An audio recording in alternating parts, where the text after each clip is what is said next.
Welcome to the Catherine Vandome and Me podcast.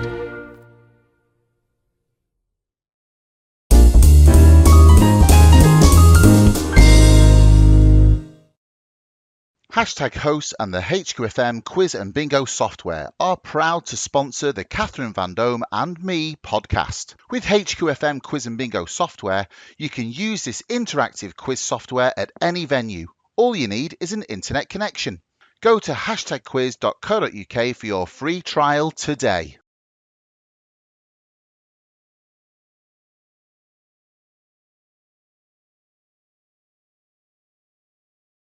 Hello and welcome to Catherine Vandome and Me. And today I'm joined by a very talented actor who is best known for his lead role in the television series Bridgerton, where he played Nasty Nigel. He's from Ireland and he was also in the hit TV series Derry Girls, and where he played Kieran. And we both met at drama school where we trained at the Guildford School of Acting. So I can say firsthand that he is anything but nasty. He is absolutely lovely, a gentleman, loved by all. And he's also a superb singer as well. So it gives me great pleasure to welcome Jamie Beamish. Hiya, Cathy. It's really good to see you. It's been like a million years. It's amazing. I know, it's so lovely to see you. And so, yeah, I believe you've been very busy this morning. First of all, I thank you for fitting us in today. I believe you've been having an audition. Is that right, this morning? No, actually, I tell you what it was. It was a voiceover job, but I was dubbing a Netflix series. I can't say what it is. So it's a foreign Netflix series, and I was doing the English dub for one of the characters. So that's what I've been doing all morning. Yeah. Oh, so, fantastic. Yeah. So it was great fun, big pressure, good crack, but this is like a lovely come down afterwards chatting to you. So it's great. Well, you could just relax, put your slippers on and enjoy. And we as the audience, we want to hear all about you, Jamie, today, because you've had a very, very colourful, brilliant career, and it's such an honour to see the sort of work that you've been doing. And we want to hear all about you and go back to your childhood, if you're happy to do that, and where it all started. And obviously we met at drama school. That's right. Yeah. Can you remember when that was? I can very well, yeah. It was September 1999. So, yeah, it's amazing, isn't it? Like when you think about it.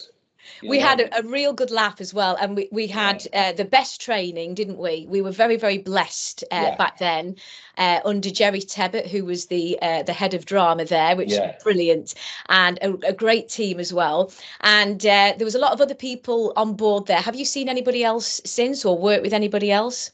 Now and then you'd hear for someone. I was very good friends with Mariangela Ricci, Italian girl that was in it, and I'm still in touch with Mariangela, certainly. It was funny because we did the 1 year course, maybe I'm jumping ahead here, but just the quick anecdote being, we were the 1 year, and all you guys were like really, really focused because we had 1 year to get it right, to get, and get out there into the wide world. And I know you'd done some professional work before. But I'd been to college before, but I'd never been away from home and gone to college. And so I went a bit crazy. I kind of partied hard. Did you? Yeah, I did. I did. And the thing was, I didn't really party with our class so much. I did a bit, but everyone was a bit more sensible than me because, again, it was 1 year. So I hung around with the third years, and I'm still really close to a load of those guys, because wow. They had been through the three. They were in their third year, so they knew the crack, and they were having their fun. And I kind of ended up hanging out with those guys. So I'd be very much, in touch with them, and not as much with us. There wasn't many of us though, when you remember. It was there wasn't. There was only a few, but there was a double course. There was the musical theatre, which we did, and then there was the pure straight acting course as well. And there was a gentleman in the acting course, wasn't there, that we both knew? If you want to say a little bit more about that, Alex Reid, is that right? Alex Reid, yeah, which is amazing because Alex, came to do the 1 year acting course and stuff, and he's a big guy. He's in great shape, and Alex went on to have fame or infamy, I might call it, because he married Katie Price, he married Jordan, and then he also won Celebrity Big Brother. I don't know if you remember that. He did. Isn't that amazing? And he was in the 1 year acting course. Yeah. And I remember really well, and I'll tell the story. It's all cool. But at our showcase, if you remember, Cathy, the musical theatre people were in together with the actors. So it was all Yes. of us together. It was 40 of us, and none of us had a hope, kind of thing. And and Alex did a scene where they're in a jail cell in in Tenerife or something like that, away kind of near the beach. And he did the scene. He came in with Ben. One of the lads was Ben Woolrich, and he came in with Ben. And Alex, the first thing he did was take his top off and start sunbathing. Now he was in a cell. He was in a prison cell, so there's no sun coming in. But he got those abs out, and he got a lot of interest. He got an awful lot of interest from agents from that showcase. He did really well. And he ended up, like I say, going forward, and it was a fair play to him. He became that kind of a bit of a celebrity for a while. Yeah, He did extremely well, and he was yeah, another gentleman as well. I remember he would come up and say, will you read a scene with me? And he'd do some very, yeah. very high kicks, and I had no idea what his professional background was. If you can fill me in on that as well, because I know you said that he was actually a professional fighter. Is that right? That's it. Yeah, and it was interesting because I remember things like he'd come in on a Monday morning and he'd be trying to sell two things. Yeah, one thing was he'd be trying to sell protein bars because Oh, really? yeah, no, yeah, because he knew some people that like either they fell off the back of a truck, or he had some deal with a protein bar company, and he's trying to sell them to drama students, to bulk up and whatever. Was he So that saying, so was, look, you can look like me? So oh, it's you can look, perfect. and like he's Yeah, a great perfect. advertiser for it. The man was chiseled, like it was amazing. And Very also good. then he'd come in like, and sometimes he'd have a black eye and stuff, and you kind of go, what's the story here? Yeah. And he was bare knuckle boxing at the weekend to earn a few quid, yeah. No. So he's doing that. Now he actually went into MMA as well. When he got a bit famous, he actually went into MMA, and he had some fights and stuff. I remember seeing that. I haven't heard of him in a while, but he's made his money, and I'm sure he's happy. Good for him. Yes, that's incredible. He was, as I say, he was a really, really nice man as well. So he Yeah, deserves every success, as yeah. yourself, as Ah, yourself. sound. It's no, it's lovely to see that you've done so well. So we're gonna, if you just tell us a little bit about sort of recent activities in the last few years, things that you've done, and then we'll go back to your childhood and how it all started, Jamie, and hear a little bit more about you and where it all began, really. Sure, sure. It's a funny one these days, and it just happened to me this morning. People might say, "What do I know you from?" Because for years you'd be an actor, and people say, "What do you do?" "Oh, I'm an actor." "Oh, are Yeah. you in anything I'd know?" And I'd be kind of for years going, "No." you know, you, you didn't see me doing like a kids show out the back of a van, or something like that. But it's Yeah, because people only see you on the telly. So you've yeah, also got a wealth of stage yeah, work as yeah. well. And stagecraft is very, very difficult. So Oh, that's a real absolutely. Yeah. credit to you. Yeah. Yeah. And these days, like the funny thing is now, the odd time now I get recognized, and it is that kind of thing. What do I know you from? And it's either Bridgerton or it's Derry Girls generally, So Yes. it's, like you said, like it's one or the other. And so, like they're still quite recent, I suppose. I finished Derry Girls. The last series came out. Oh God, I'm trying to work it out now. The year before last, I think. Yeah, Yeah, 2 years ago, I think. yeah, 2022, I think the last series that came out. We shot it at the end of 21. And before that, then I was in a big series called Billy the Kid. It's on Amazon Prime now at the moment. And I shot that in Canada. You make these things and they come out like years later sometimes. Yes. I And can't you've believe it. forgotten. Absolutely, yeah. And they're kind of like, geez, you're doing well. And I kind of go, I spent that money 2 years ago. That's long gone. And so, yeah, I was doing that. I've just been, last year then I was shooting Halo, which is a big science fiction series. So I was doing that in Budapest. And this year then I've just finished, I did a little bit on the BBC series called Ludwig. That'll be out later this year, I think. David Mitchell starring in that. It's a detective series. It's a lovely script. It's really good. And then I just did a bit on an American TV series, but it's about Sherlock Holmes's daughter, and we shot that in Dublin. So that's nice. It's a bit of fun. It's kind of young adult. What's that kind of about, thing. Jamie? So it's called Sherlock and Daughter. It's about Sherlock Holmes's daughter turns up in Victorian London. We shot it in Dublin. We filmed it in Dublin because there's parts of Dublin that really look like Victorian London. Yes. And it's much cheaper to film in Dublin than it is in London, to be Yes. honest. Yes. So yeah. So that was good fun as well. That's fantastic. So Yeah. that's kind of a little taste of what you've done, which is enormous amount of work. But going back to the very beginning, Jamie, right back like the Scooby-Doo, going right back to when you were a little boy. What was the first? Where did you first of all? Where were you born? And were your parents into acting as well? Did it come from them? And what school did you go to? Yeah. So I was born in 1976 in Waterford in Ireland, Yeah. and so that's giving me age away, but I don't mind that. I celebrate. I celebrate every year. It's all a gift, you know. And so You look very young, Jamie. So well, don't you thanks worry. very much. Cheers. I still have my hair. I don't have kids. I think that's why, Yes. so grand. But it's so I was born, like I say, 1976 in Waterford, which is in the southeast coast of Ireland, and it's a lovely town. The 70s and 80s in Ireland were quite they were stark enough, you know what I mean? It was kind of an economic downturn and that, you know. So it was quite, and I'd be working class and stuff. So it was simple enough childhood, but you know, happy as well. A lot of the time I spent either, you know, with my parents or with my grandmother, who's a big figure in my life as well. You know, my parents are young. My mum's only like what is she, 67? You know, so yeah, and my dad is a little bit younger than her. And then my nan is still alive. She's 92, so she's still going, Wow. which is lovely, you know. And yeah, so I grew up then. None of my family are in the arts whatsoever. None, absolutely none. So I had no interest in music, in acting, in anything like that, you know. And it was all it was a bit of a surprise. And you asked me about what school I went to.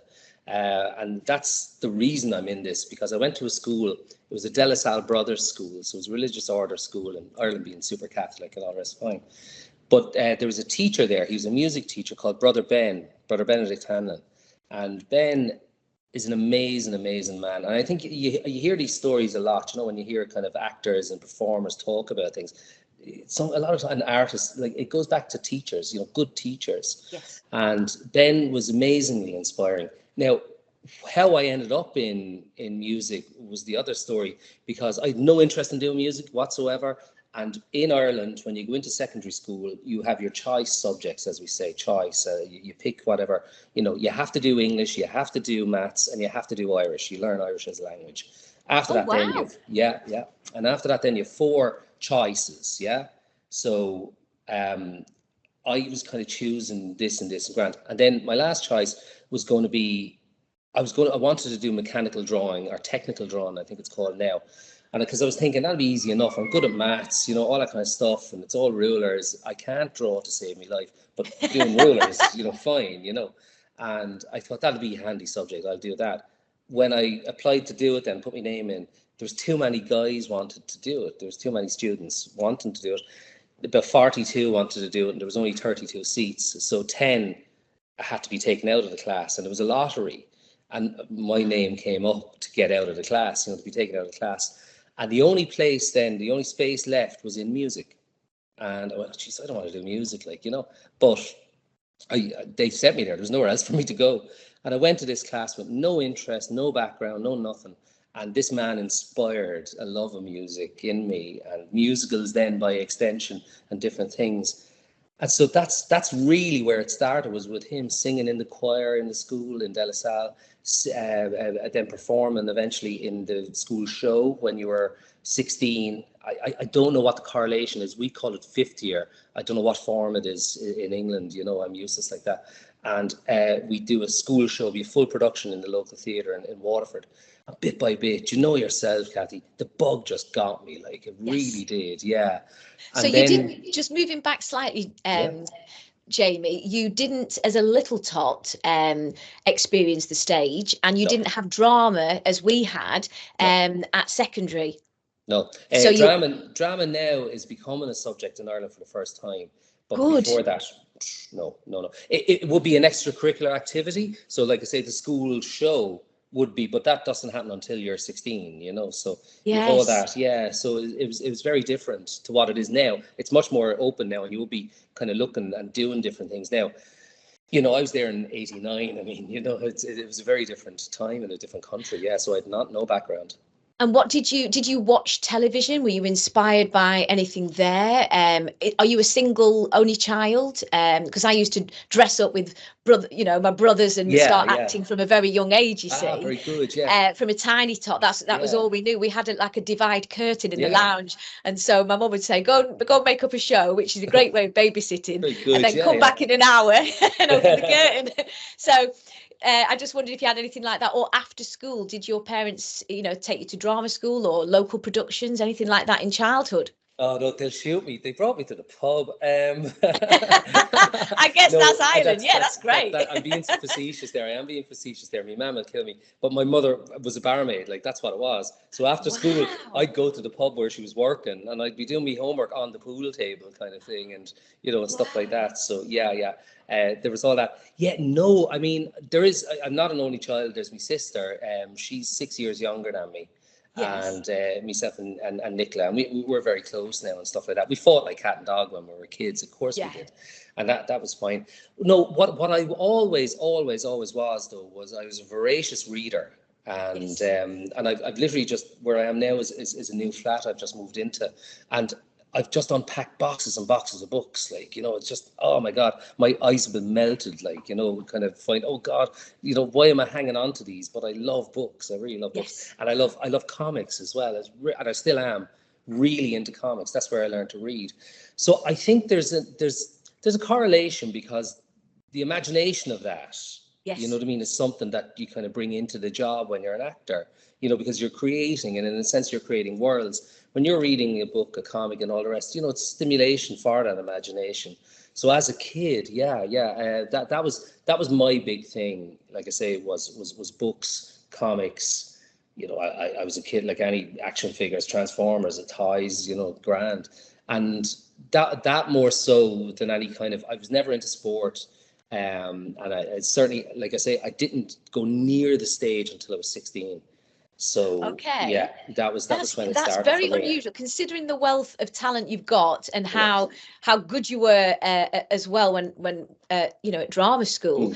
You would assume that you've been doing it since you were born. I mean, you're very natural. You've got that very natural gift, which is just incredible to see. And straight away, I knew that you were going to go far, because you really, and I mean that sincerely, you really do have a gift there, and an incredible memory as well. I was saying to another artist the other day that I like to sort of come on, do a cameo, and get off stage left, because I'm afraid of forgetting my words. Whereas for you, you can take the lead, as you did we did production of Fiddler on the Roof. You can take lead roles, or you can do the cameos, and you've got the comedy as well, which is not everybody's got that, Jamie. You've got this quirky, brilliant sense of timing and comedy, and I'm obviously a stand-up comic, but you are a comedy actor. Have you ever dabbled in stand-up as well?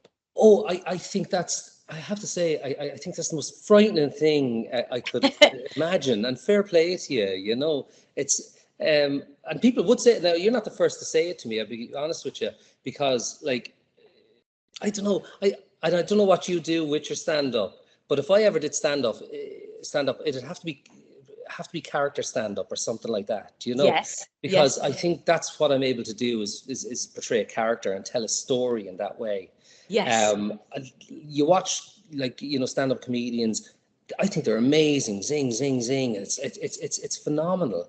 I think my luck, I mean, I think the whole comedy thing as well comes from being Irish, because I do believe that we are natural storytellers, the Irish. Yes. It's part of our cultural DNA, Yes. And so telling a funny story is worth gold, socially. So you learn to do that, because I wasn't very good socially when I was young. I was quite shy. And that's interesting. Just that's very interesting, just to step into that. So sure. you felt as a youngster, did you sort of, were there any little moments, like even playing outside in the garden, were there any little remnants, as you say, reading comics, that's your escapism? Did you ever write anything? Were you quite good at English and creative subjects like that? I was very good at English. There you go. Actually, yes, I loved English. Yeah, bang on, you're dead right. I loved English, and I loved writing, and writing essays, all that kind of stuff. That was manna from heaven. Like I was big into that, creating stories, you know what I mean, and having that control of those worlds. And it's like, yeah, that's a real good observation. Yeah, English was a huge part of it. Like, yeah, big Yeah, time. and I think if you'd had the balance of the drama, because I do think English and drama and art and music, they tend to be the subjects which are the creative flair. And today, sometimes we're getting less and less of some. But as you quite rightly said, some places now are expanding and having drama departments, as we have it certainly here where I am in the north, which is great. But like you, from Lancashire, for myself, we're storytellers as well. So I totally understand what you're saying there. So is that something you did as well? Did you do a bit of street performing or anything? God, yeah. I mean, not for too long. I did a bit because, like, I was hanging around when I got into the music. I was hanging around with people who were very musical and much more musical than me. I had to work quite hard at it, and because I came in very late. So you guys that had been playing the guitar since they were tots. We had a brilliant fiddle player. He like was going since he was about 3 or 4, and I was the latecomer.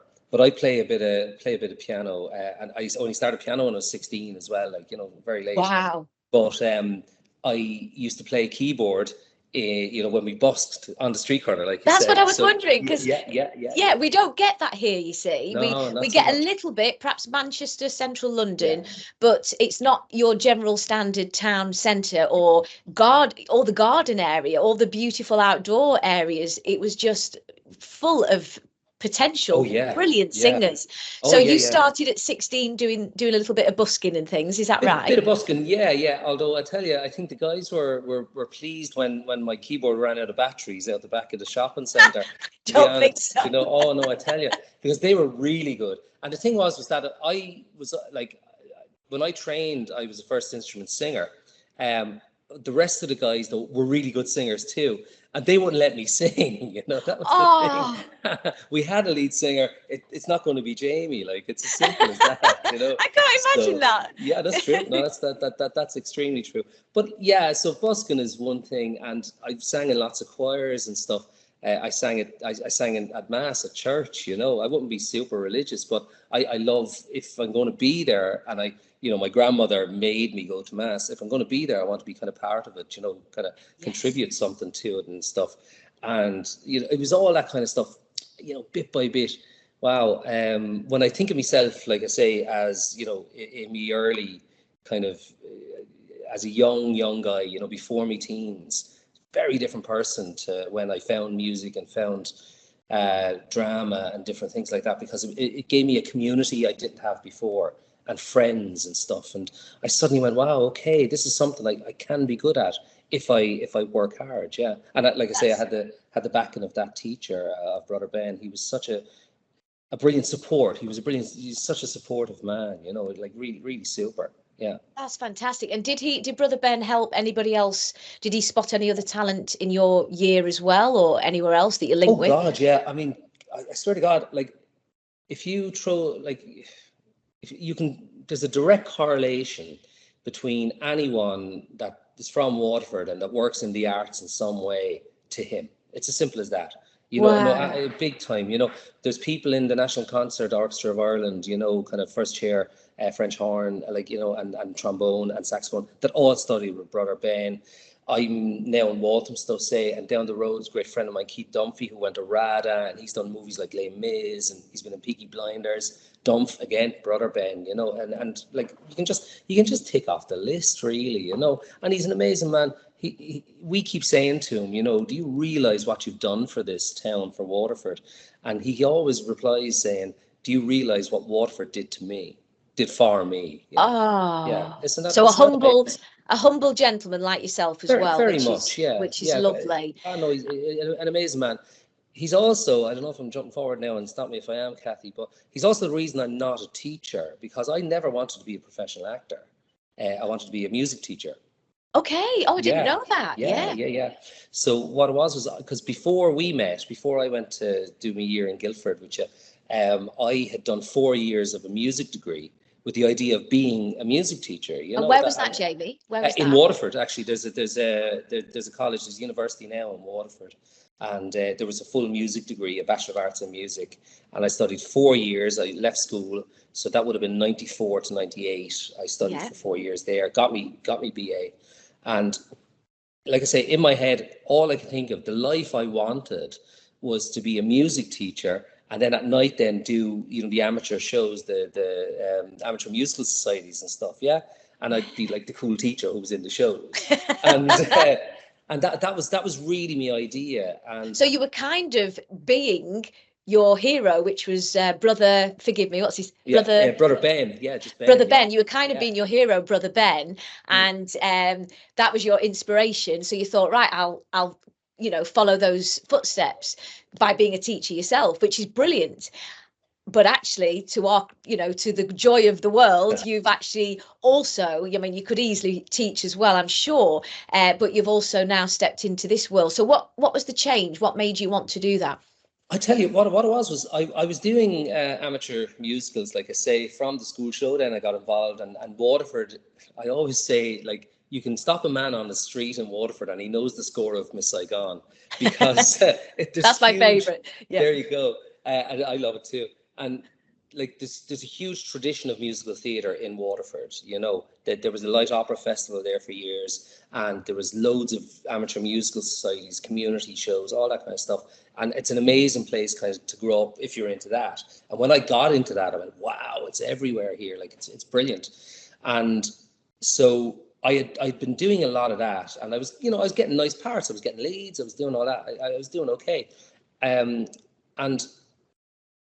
okay, yeah. So while I was at drama school, some of my friends used to go to open auditions in Dublin for West End shows. If a West End show was touring to Dublin, they would have to have an open audition in Dublin by equity, rules. So my friends used to go up, and I used to kind of go, what's the point? You're not going to get in. It's the West End, what? No. And there was one day they were heading up, and it was a Phantom of the Opera audition, an open call for Phantom of the Opera.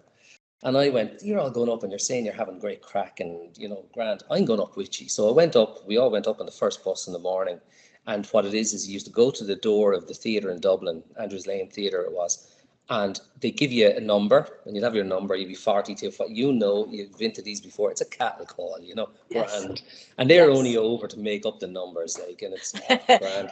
So we're all there, and we're all sitting around, and just to explain, sorry, an open call is after the private audition. So you get when you've got your PM, your manager, you've got your or an agent, you've got your private audition, and your open call is then open to the whole community to see if there's any talent, and also to open it to the community, so it's kind of a fair process. Is that a fair explanation? Yeah, I think you got it there, because none of us had agents, none of us had anything, like, you know what I mean? When you started out, we didn't even have headshots, Cathy. I mean, like, we would go to Dublin and go to the sorry, I'm laughing now.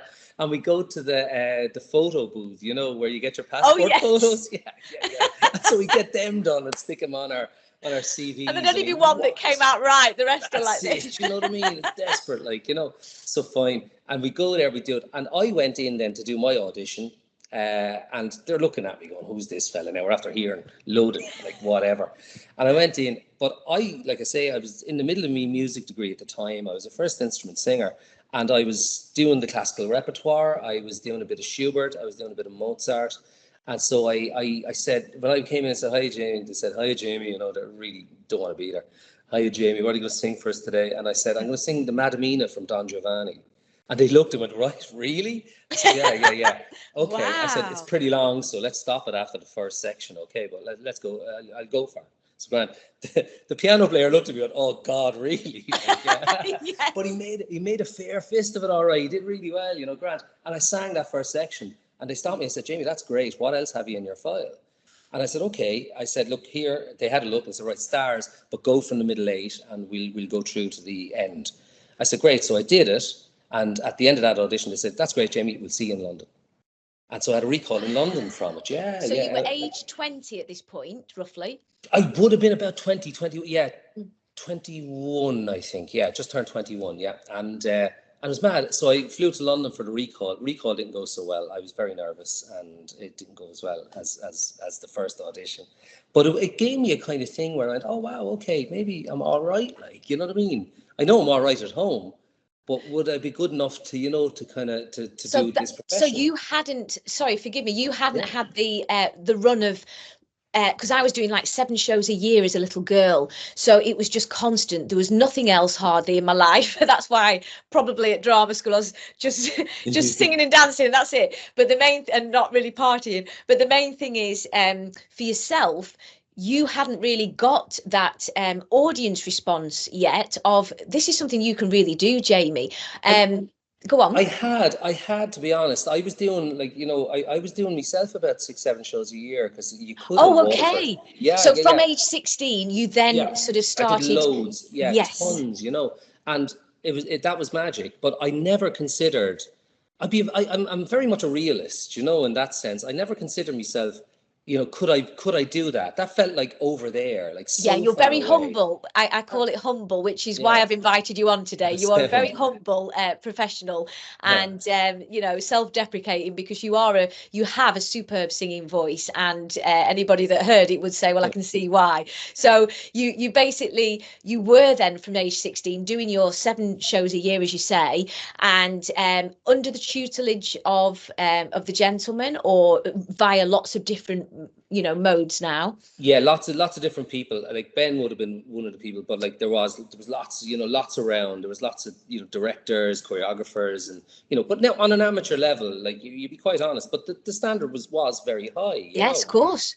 But like for me, looking at the West End, I just thought, that feels a million miles away, like really. And that little taste of it when I got like the recall for Phantom. Incredible. And then I went for another open call for Les Mis, and I got a recall for that, and I got down to the last 3.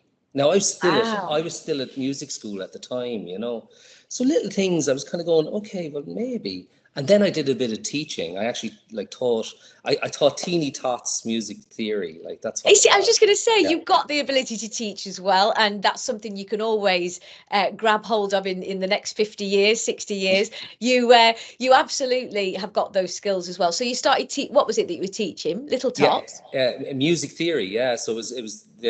I always say, teaching tiny tots how to read the dots.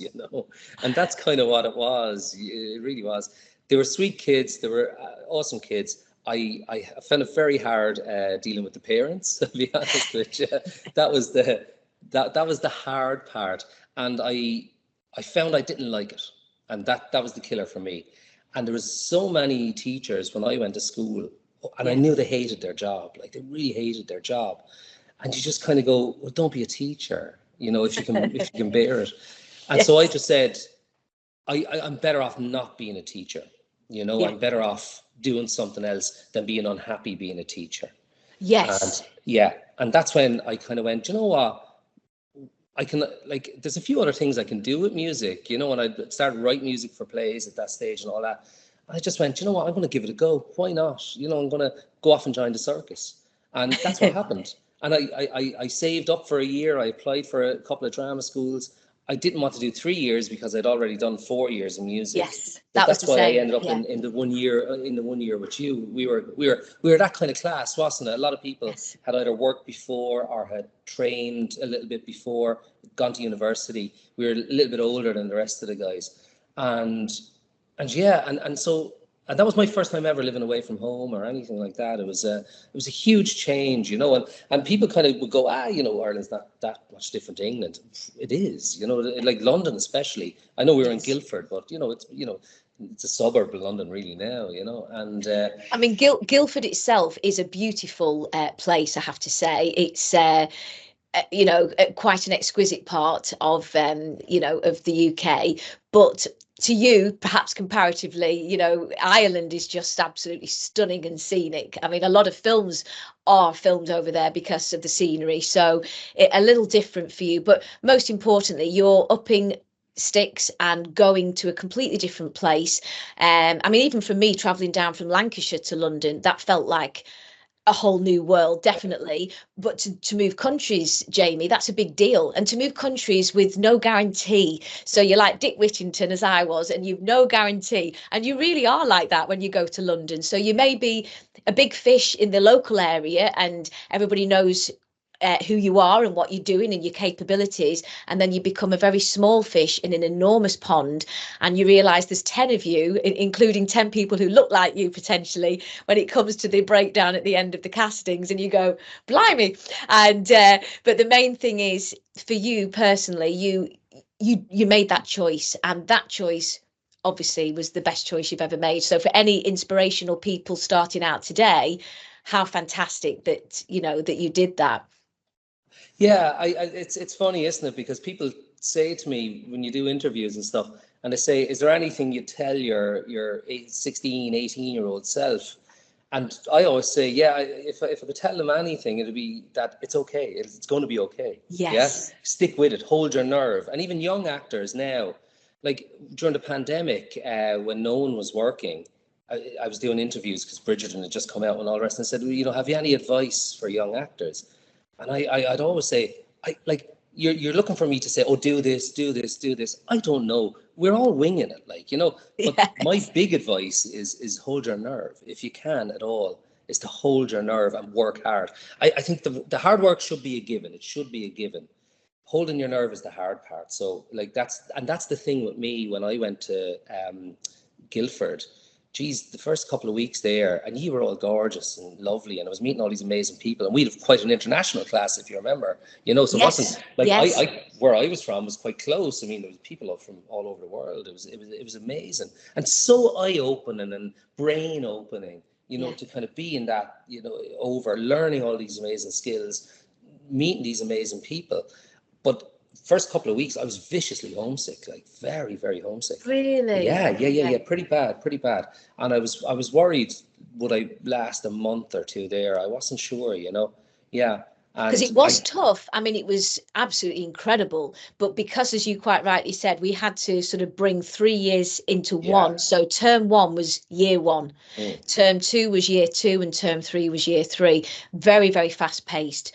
And as you quite rightly said, when you're thrown in at the deep end, it was straight into an enormous musical rather than having some of the tuition, although we did have classes as well. Yeah.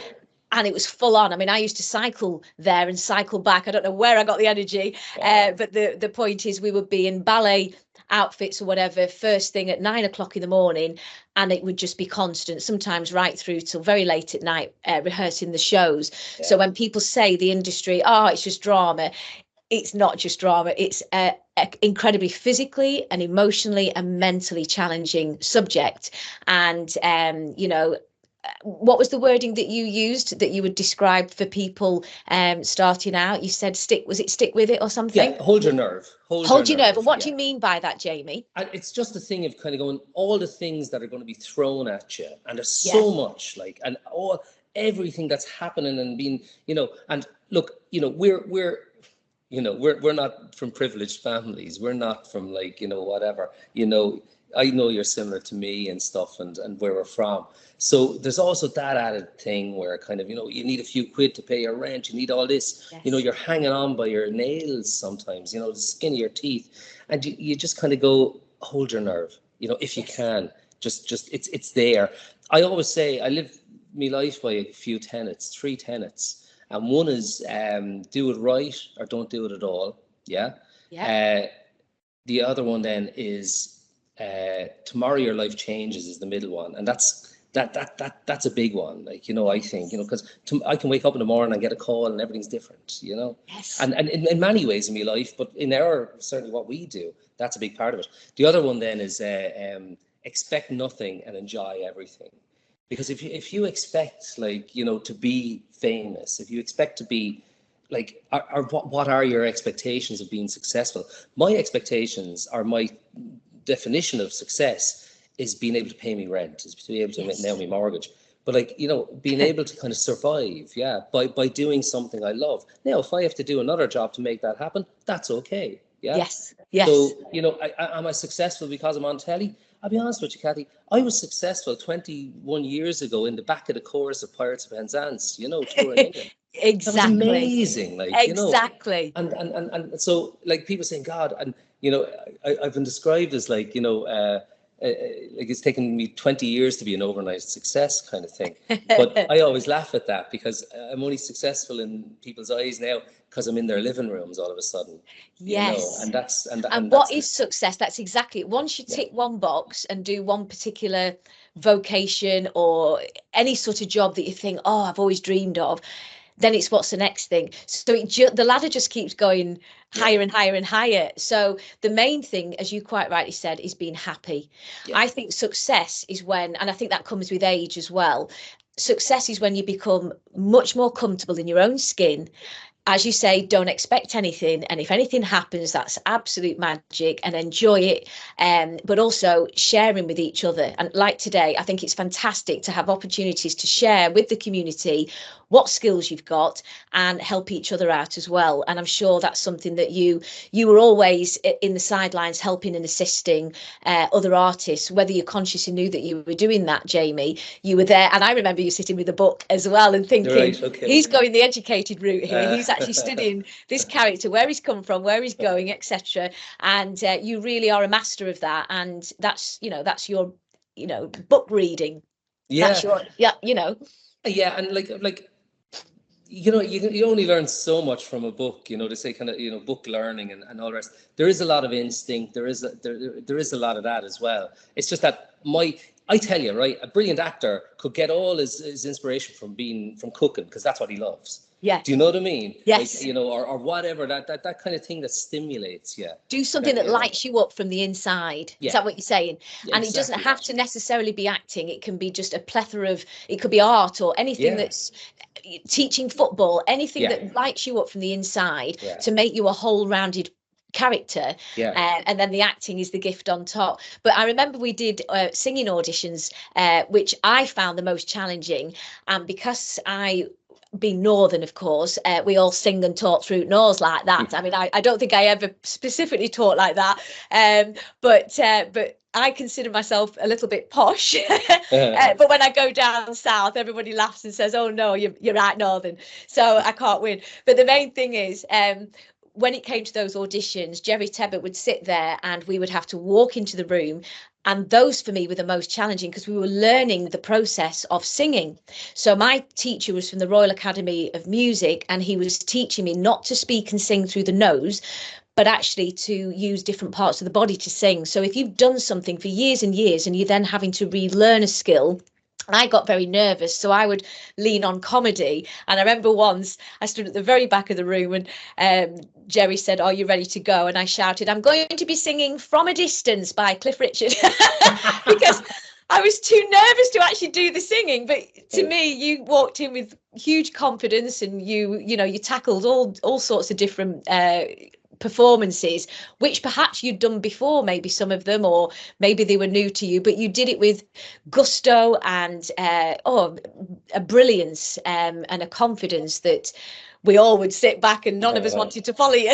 Oh, thanks, Cathy. But like, I'll be honest with you, those remember, it was called presentation class. That's it. And terrifying. Yes. Absolutely terrifying when you think about it, huh? To walk in and do that every week and present something different and be thinking back on it, like, it's good training. Oh my God. I think if I learned one thing from that, it's that when you walk into the room, it's your audition, it's your time. Yeah. Yes. And you're also there, which I think is a big thing. You're there to solve their problem. Yes. That's the thing. Young actors, and I was one of them, where I'd go in going, they hate me. They absolutely hate me. Why am I here? I hate this. And nowadays I go in going, listen, I might be the one that's going to solve their problems. So let's give that a go. What a great idea for anybody that's doing your job as well. What a great mindset. So you're no longer, would you say that you've grown in confidence inside a little bit? So it's not quite so frightening, the audition process. Would you say over the years of performing that grows with age perhaps and opportunity? Or would you say that you always had that confidence, but now it doesn't feel quite so scary as it did? Would you say drama school helped that? Do you know what I mean? Yeah, I don't know, Kath. It never gets easier. I think it's still really right. Scary. That's what I wondered. I wondered if now you could just say hello, Bridgerton. No. Oh, God, I wish. Not at all. I mean, it is still scary. I hate auditioning. Like it's happened now, look, it happened over the years as well. You work with people and they want to work with you again. God, that's a badge of pride I wear very much, is that if you look at my CV, there's a number of directors I've worked with a few times, yeah, which I love, because like it means that like I did something right. Yes. They, I got on with them. We worked well together. It's really important. So sometimes stuff has come in where it's just a straight offer, and it's glorious. You know what I mean? It's brilliant just to kind of go, oh, well, that's great. I'll do that. Fine. It's when you kind of get up and go in, and these days you don't even go in. You tape, you self tape. So it's even harder now. Oh man, it's pretty tough, and it gets no easier. What I have though in the past, and I would say the past 15 years, I suppose I've been at it 25 years now, but the past 15 years, I've learned not to put so much pressure on myself and so much weight on certainly a first audition, because and a self tape I would include in that. That's taken a while, but I've gotten there as well, because if you overthink it, you're going to mess it up. It's as simple as that, Because it affects your memory, doesn't it? So repeatedly, yeah. Then your nerves set in as well, Yeah. and you just blank. You can blank, and Yeah. so you're not doing yourself, a justice and a service. And I want to take you back a little further. So you graduate from drama school, and that would be the class of 2000. Am I right? We were the class of 2000. Class of Exactly. 2000. Yeah. So they said the world was going to end. I believed it. Class of 2000. And then what happened after that, Jamie? You take us through your journey from there. So we left drama school, and do you remember we did our showcase? I was very lucky. I got an agent from showcase, but that agent, she was a lovely woman called Elspeth Cochran, and I went for a meeting with her. Do you remember? Because back then none of us had email or anything like that. Yes. And so they'd leave a yellow slip in your pigeonhole. Yes. And after the showcase, you go in and check your pigeonhole, and if there's a yellow slip, there was a message from ring this agent. Yeah. Yes. And I had two agents interest me. One was in Hemel Hempstead. Yeah. I was told, kind of grand, that's okay, fine. But the other one was, like I say, a woman called Elspeth Cochran. Elspeth was about 112, I'd say, when I met her. She'd been around forever. And her claim to fame was that she was Ian McKellen's first agent. Yeah. Now, okay. I'll say that again. His first agent, and she, so this is the 60s we're talking about. But she had a little office up the top of a building, a kind of rundown building in Battersea. And I went to meet her, and I put on a suit and everything, like, you know what I mean? I was thinking, I think she fell asleep twice. Are you sure she was legit? Oh no, she was. In fairness, because I asked around, and a few people kind of said, no, look. Elspeth back in the day was quite, well, quite alert. She's quite, she was just older, like that was it. And lovely woman. She's passed on since, but she would have been well known back. Yes. Back before us now. We're talking 70s, 60s, 70s. But you know what? They're some of the best agents, Jamie, because they, like you say, the very first thing those types of agents say is, I started off whomever, and I know what you're saying. And when we did our showcase, we were at the Fortune Theatre, and I say in the book I've written that when I auditioned, I was very lucky, like yourself, to receive an agent. But I truly believe he was in central London, but I truly believe that he only chose me because he thought I was the woman in black.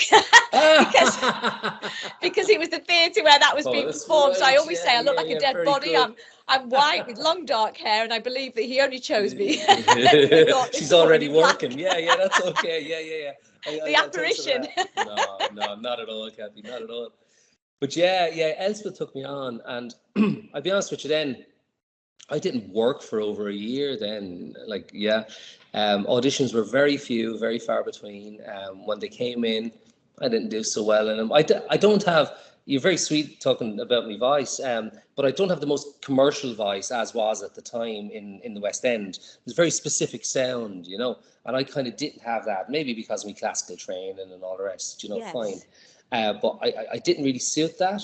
And I was always in between things, I think, because like I'm a character actor. That's what I am. But when you're younger, it's hard to be a young character actor unless you're a real different type. And I think I was quite a general type, if you know what I mean. Yeah. So from a looks wise, you walk in the room and they kind of go, well, what's like what's the big deal here? Because he's not a leading man and he's not necessarily a character actor. I mean, and that's just honest about it, Yes. And so there was a lot of that going on, and I didn't work, like I say, for well over a year, and I was ready to go home then. I kind of had enough. Really? So so take us through that, because that's really interesting. You could have, and many people do, they tread the boards, sometimes only 6 months, maybe even only 3, and then they just think, oh, this is never going to happen. So you had that, you didn't go straight into something, which some people do, and then they think, this is easy. You, like me, we had time treading the boards and those early auditions by the dustbins at 9 o'clock in the morning, with dancers with the legs up here, and having your 2 minutes to go onto the stage straight after your breakfast, nerves going, facing the West End in the splits, whatever, and then next, and that's it. That's your day. And then did you have a day job as well? I worked in waiting on by day as well, and then stand-up comedy at night. Did you have your day job yourself, Jamie? Oh yeah, big time. I had 2 jobs. I worked for most of that year. I worked front of house at the Lion King, so I ripped tickets on the Lion King. Brilliant. Yeah. Brilliant. Yeah. So if I ever hear Hakuna Matata again, how's this for the Lion King? This is little Tinker. What a magic moment! He's just giggling now. That's so oh, beautiful. That's what the podcast is. It's Tinker and I. Very good. We're listening to you. So basically, with the Lion King, how was that? Was that an interesting job? Because some people work front of house and absolutely revel in it and don't want to perform. They just love, the ambience of working in the theatre. Was that quite a good thing to do as well? Yeah, no, I hated it. Oh, okay. Oh God, because your passion was elsewhere. Is that what it is? Yeah. And I kind of, and look, it was fine. Yeah. Working for Disney and whatever, but and there was nice people working there. There really was, But I just felt I didn't come here to do this, and nothing was happening. That was the killer, because it's all right. I since then, kind of the few years after that, when I have a job and then I wouldn't have a job, I'd go and I'd do a job, but I knew another job would come. Yes. At that stage, I had no idea whether I'd ever get a job. So it felt like, kind of was ripping those tickets, working at the theatre bar, all that kind of stuff. It slightly felt never ending. Like, is this ever going to go away? And then for a while, because it was the only way to afford it, because front of house doesn't pay super well, And I got another job then. I worked in a music shop during the day. Wow. Yeah. So I worked in Argents up in Denmark Street, Timpan Alley. Yeah. Yes. And so selling sheet music, because Brilliant. I had the background and they gave it to me, but I got sacked from there. Why? Because I told them I had an audition, at lunchtime the following day. Yeah. And I said, I'm going to have to leave at 12, but I'll be back at 1:30. Is that okay? I was told that was all right by one manager. And then the next morning I told that the other manager was in. I said, oh, you can't do that. I said, oh, no, I'm doing it. I'm absolutely doing it. Yeah. I said, no, like that can't. I said, no, I'm out of here. This is I told you, this is what I do. I had said to him, I'm an actor. I just need a job. And they gave me the job, fine. So at the end of my 3-month probation, they said to me, we don't think a future in sheet music retail is for you. I said, you think? Yes. Yeah. So and that's it. I mean, we have to do other jobs, and still today, people think just because you've got one hit or one show or even a plethora of different things, there is still sometimes, in some cases, maybe not today for yourself, but you still often have to have a second career, and that's the beauty of acting, understanding that that's one side, but also understanding that all actors are waitresses waiting to be seen, which is one of the chapters in my book, It's that's really true. And I always say that, I say it to young actors and stuff like that, there's a thing where I like to say, I'm Jamie Beamish. What do you do? I identify as an actor. I don't do it all the time, but I certainly that's the main thrust of it, you know. And I tell you, Cathy, I like if I don't work in the next 6 months, I'm back in The Lion King. You know, I need to or the sheet music shop if they Oh don't yeah, remember God, you. that was even worse than The Lion King. I mean, God, oh my, oh jeez. And it But was all good grounding, Jamie, all good grounding, because it's nice to colour your world and show people that it isn't so easy as it looks. No. And some people might have a straight 5-10 years doing whatever, whether it's film, television, or musical theatre, or whatever genre they go into, stand up. They might have a really successful career for a period of time, and then it's suddenly agents can say, that's it, you're too old now, or you're not old enough, or you're not fat enough, or you're not thin enough. And you know, I do cover that as well, that it's next, get off the stage. Has anyone looked in the mirror recently? You know, when you've heard them all, there's not much more somebody can say to you to break you. Yeah, no, absolutely. You do. You grow a thick hide, don't you? Very much. Yes. Yeah, Yes. you have to. And I think, and And that's you've got to important. laugh. I think laughter is Yeah. the best way of dealing with it, as you do, you know. No, it is the best. But that was, so I spent about a year and a bit like doing all that. And I was ready. I was absolutely ready to go home. I was done. I just thought, like, get home. You know, do you remember when you played leads in the local show and stuff? Where are those days gone? You know? Oh. Yeah. And so I just went, okay, I'm going to go. Just as I was kind of making that decision, I was chatting to my agent, and two things came in, two auditions. God, two auditions in the 1 week. Oh, unheard of. And this is the old lady. Forgive me, this is the old lady. Yeah. Yeah. No. And to put it in context as well, because it is important. I was dealing with her assistant, a woman named Hannah Hodgkinson, and Hannah, beautiful woman, and she really come into things, like, you know, she was Elspeth's assistant, and I was very good friends with her. I got on very well with her, and she really looked out for me, like, in a big way at the very beginning. She kept saying, we'll get something, and nothing was happening. And I was saying to her, look, I'm going to go home, you know, and grand. And she said, well, look, two things have come in for next week. Give them a go. If they don't happen, then, you know, I wish you good luck. So fine. And the two things were, on the Wednesday, it was an audition for a musical about the Tube, about, you know, the London Tube, called Mind the Gap, right? Okay, this is for real. And it wasn't like a full production. It was a presentation for half an hour at the Greenwich Theatre, in Greenwich, obviously, and it was part of this Greenwich Musicals Festival they used to have back in the day. This would have been 2001, yes, around, I'd say May, June 2001. And so there was an audition for that, and this audition was at the composer's house in Teddington, in his kitchen. Grand. The second audition, which was on the Friday, was for The Beautiful Game, which was a big Andrew Lloyd Webber musical at the time in the West End, if you remember. And I actually had come very close to getting into the workshop of that while we were at drama school. Is it Ben Elton? Is that right? Ben Elton, bang on. Yeah. Ben Elton and Andrew Lloyd Webber, set in Northern Ireland. And I'd gone through 3 different auditions while we were at drama school for the workshop for it. I met Andrew Lloyd Webber and sang for him. And I didn't get it in the end. They said to me, listen, we think you're great, but we think you should finish your training. We think that's a good thing to do. And then when you're out of so you had an audition in part through our course, is that what you're saying? It was, yeah, absolutely, because they rang around every drama school asking for all the Irish actors that were in courses and stuff, yeah.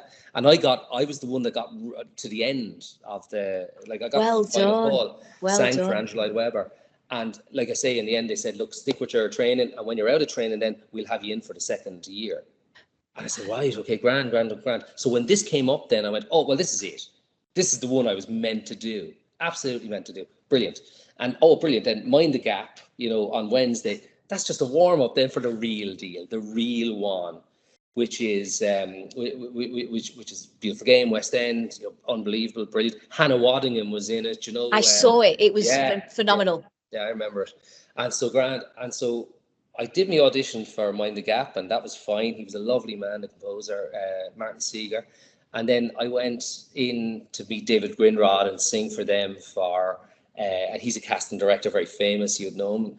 And he heard me sing then in the first round for The Beautiful Game, the second year of it. And the following week, then I got a phone call from the agent, and she said, "Okay, Jamie, it's a no from The Beautiful Game. It's not going to go any further." I said, "All right, I'm out of here. I'm done." But she said it's a yes from Mind the Gap, from the musical, the half an hour of the musical about the tube. And I went, "You know what? I'm going home anyway." And like nobody in a year and a bit has said yes to me. I've got no's. And this dude sang in his kitchen. He said yes. I'm going to do it. You know, it's a week's rehearsals, and it's on for 2 nights, half an hour each night. What are the odds? I can go home and say I did something in London. You know, Yes. not the West End like I hope, but hey ho. So grand. So I went into rehearsals for that, and there was no money for it either. Zero money. You know yourself. Okay. Yeah, no money. And I went into rehearsals, and I thought they'd all be like me, you know, kind of no jobs, like nothing, you know, whatever. And I was the only one in there that hadn't done a West End show, and all the rest of them were like they were brilliant people. There was a guy in there, an older actor, who had been in the original cast of Fiddler on the Roof in the West End and stuff. There was 2 Olivier nominees. You know, it was amazing, and I was there in the middle of them. I'm green as anything, and I got on really well. Like there was such a lovely bunch, and like we had good fun with it. And when we put it on the second night in Greenwich, we did the half an hour, and sitting in the audience was a guy called Ian Talbot. And Ian used to run Regent's Park. He used to be the artistic director of the open air theatre in Regent's Park. And he was sitting in the audience. He saw the show, and he came up to me afterwards in the bar. And he said, "Jamie," and the song I had to sing, by the way, was very low. It was really in me deep bass register. And he said, "I really enjoyed your performance in the show tonight. We're looking for basses for the tour of Pirates of Penzance. Would you be interested?" You know, and there it was. And suddenly I had to go in and sing for the musical director, but I did that, and I got offered my first ever like proper professional job. Fantastic. And that was like, we spent 3 weeks rehearsals in Regent's Park, 2 weeks play in Regent's Park at the end of the season. And then we we went on tour for 9 months. And the 2 leads were Gary Wilmot and Sue Pollard. No way. Yeah, phenomenal. Goodness. And they were there, and Gary is still a friend. I talk to Gary a lot, and he's an amazing man. And Sue was brilliant as well. I can imagine. Proper pros, proper professionals. Yeah. And I was only. Well, for those who don't know who Sue Pollard is, obviously she was in the hit show Heidi High. I think mine and my mum's favourite. So yeah, absolutely brilliant. And Gary Wilmot, he'd done lots and lots of West End before as well, if I'm right. That's right. Comedy as well. Yeah. And so there you were. So you did your Greenwich production, and you're saying that a director in the audience spotted you. Yeah. Invited you to that, and that's really the rhythm of theatre. Right place, right time. And if you'd gone home, this wouldn't have happened. That would never have happened. Yeah. And I can draw a straight line from me getting that job to nearly everything that's happened since. Wow. Because I ended up working in Regent's Park for 4 years, then, you know, doing seasons there. I ended up doing Shakespeare there for the first time ever. And the first time I ever did Shakespeare, then I got nominated for the Ian Charleston Award, which is Best Young Shakespearean Actor of the Year. Grand. Well, what part was that? What production? Oh God, that was for flute in A Midsummer Night's Dream. Brilliant. Yeah, my favourite. Yeah, great, like, you know, magic. And so great, that all happened. I met Izzy Van Randwyck, who's a terrific actress and singer. She's also Ed Hall's wife. Ed Hall, the director, Edward Hall. He then cast me in a play in the West End with like Imelda Staunton and Ramla Gary. I ended up in that. Wow. And what theatre was that on? The Duke of York's. Yes. Yeah, yeah, good. Theatre. And that was great. And then so bit by bit, and you know, it was from that, like from those little acorns, me dancing up the back in Pirates of Penzance. You know, it all went on. I've had the great fortune, and as the years have gone on, like it's. For years, it was mostly theatre. You know yourself, like, you know what I mean? It was. I didn't do a lot of TV or film at all. And it was mostly theatre, but it was good, real good jobs in the regions, as well as, because I toured a lot, and I did like Birmingham Rep. I loved working at Birmingham. The Manchester Royal Exchange, had a gorgeous time there, you know, brilliant. Where are you, Cathy? I'm Lancashire, so Lancashire. So we always say near Manchester, but we're about yeah. 45 minutes. Yeah, not too Okay. far. Yeah, great. So Manchester, that'd be the nearest one to you. Yeah, I Playing say that around to Americans. You're where? Yeah, Where are you from? yeah. Manchester. It's the easiest. I hear you. I completely hear you.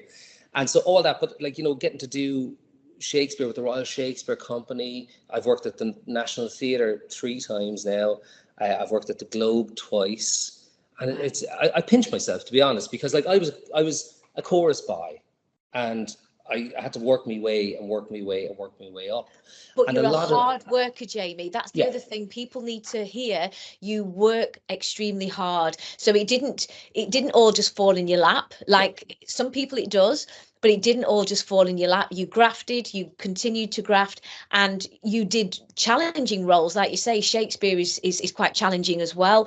And you did, lots and lots of multiple different productions, but you worked very hard. And I have to say this in your credit, people don't re-employ when somebody isn't professional, when somebody's not focused and committed and hardworking. So it's your personal and personable.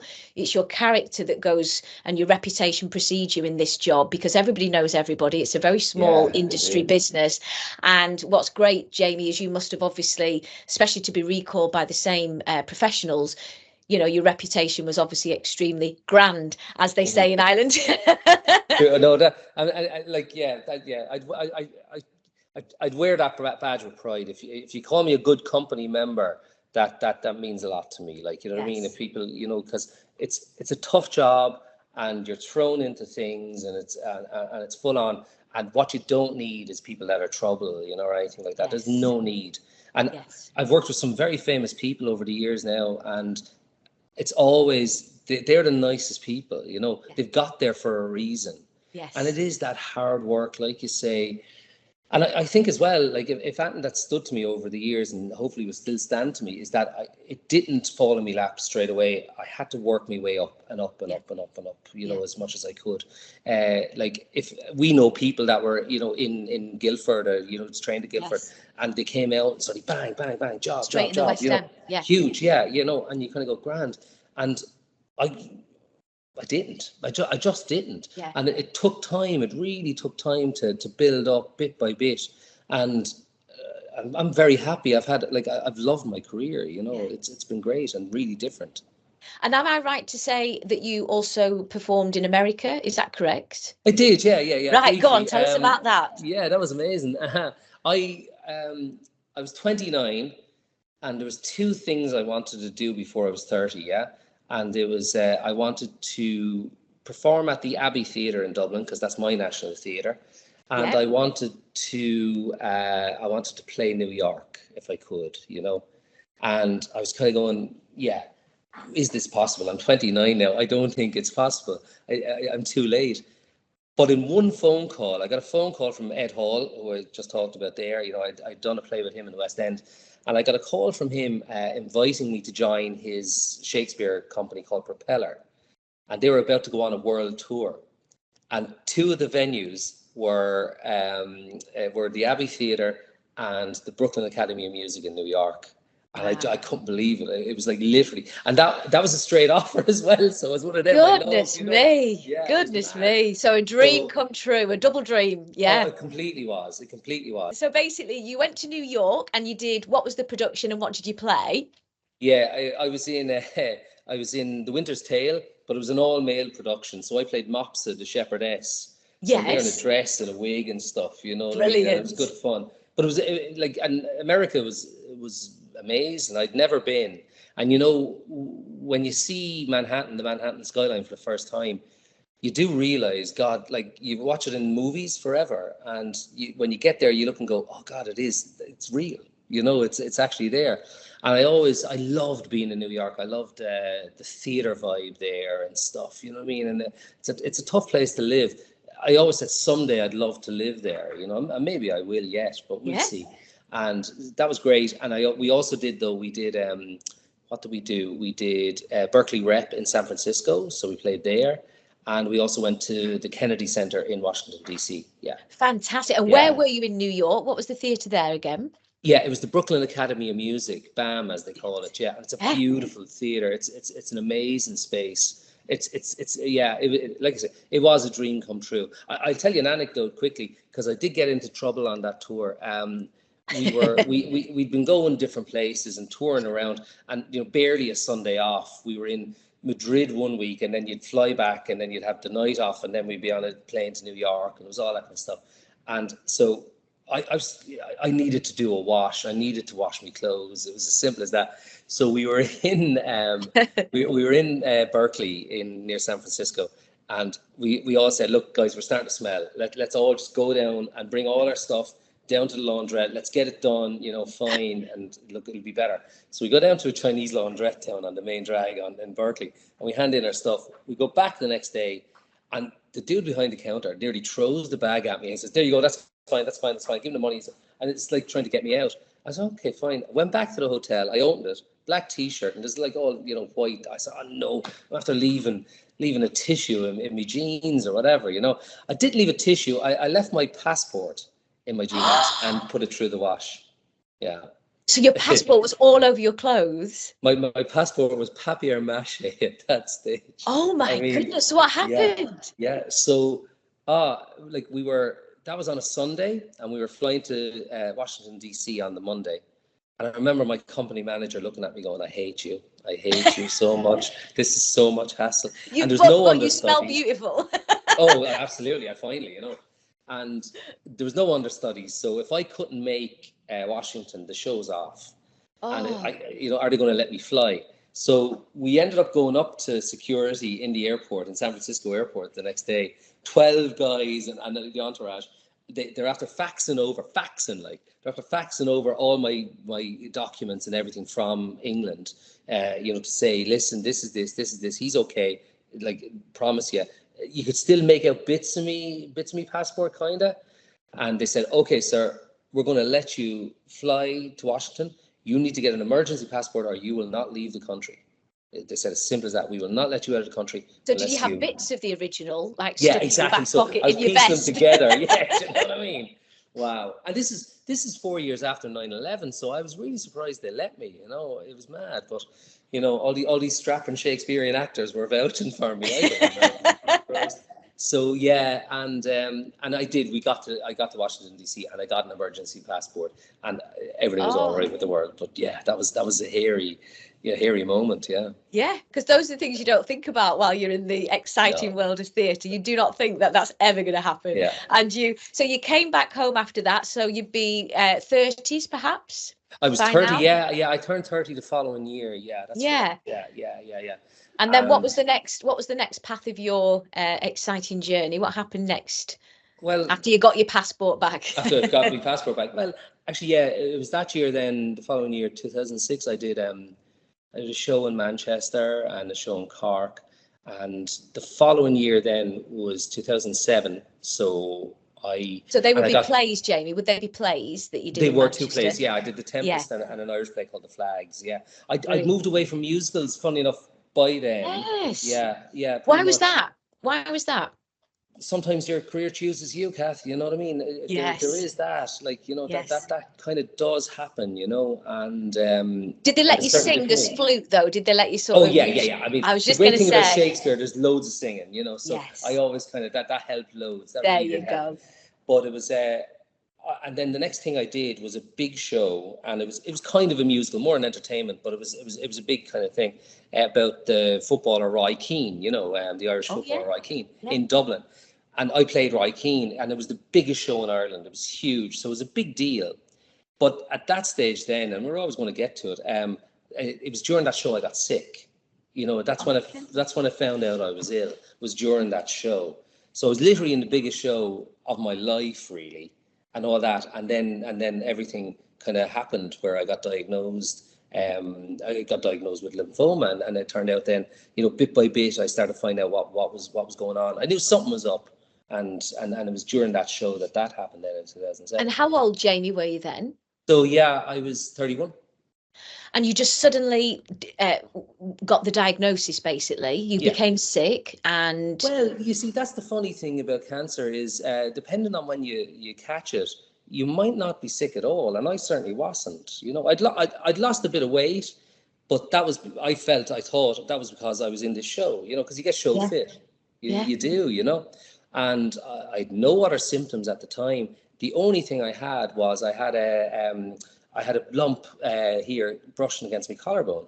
And I went to the doctor and he said, okay, look, that's an inflamed node, a lymph node. Yeah. And generally that's nothing. And I've learned it since that it happens all the time. You have a cold, you have anything. If your body's fighting off an infection, your lymph nodes will inflame. It's part of your immune system.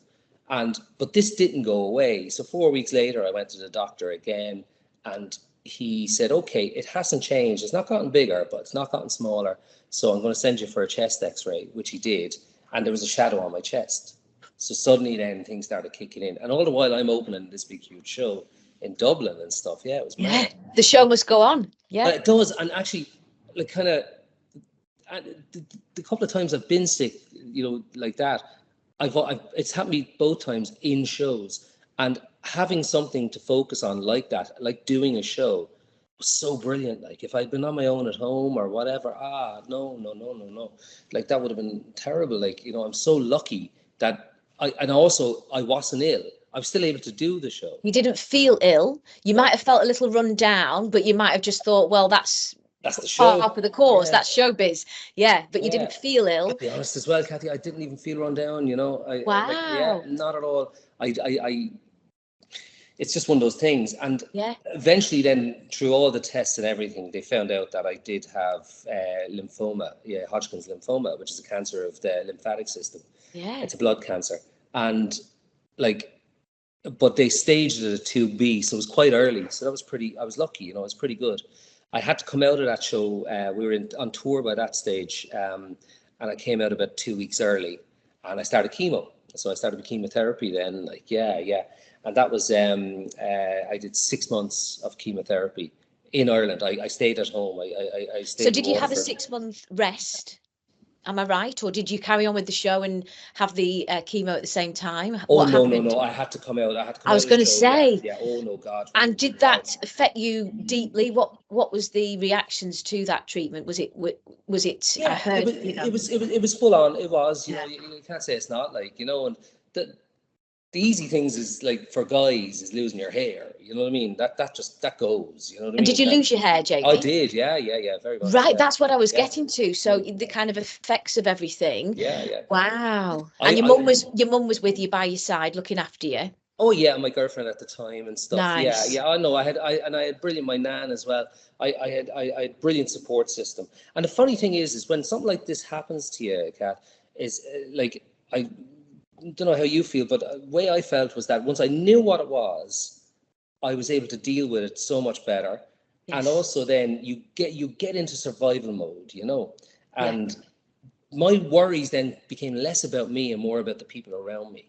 Yes, that type of just the commitment to the shows and the superficialities of life, all the things that we think matter don't. Suddenly what changes is all that matters is, as you say, survival, but also everybody else. And you try and then be the protector of everybody else. It does absolutely change your entire mindset and your way of thinking. You're suddenly not in the middle, unconscious, running around like a henless chicken.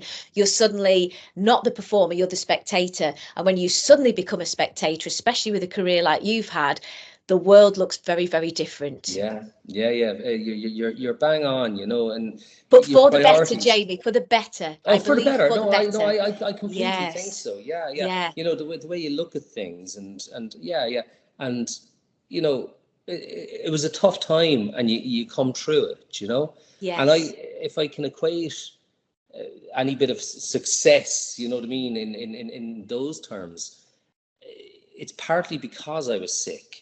Because it shifted my perspective, and suddenly, you know, when you're going into an audition and it's not the end of the world if you don't get it, that changes things. You also then I've become really choosy. I became really picky, you know. So you become a little more you have a little bit more self-worth, a little bit more self-boundaries, discipline in terms of you know, what you want to do and what you don't, because time becomes very precious. And in case anybody doesn't know, obviously I nearly died myself from carbon monoxide poisoning. That was my story back in 2014. So when you nearly die, I say in my book, I nearly died so I could learn to live.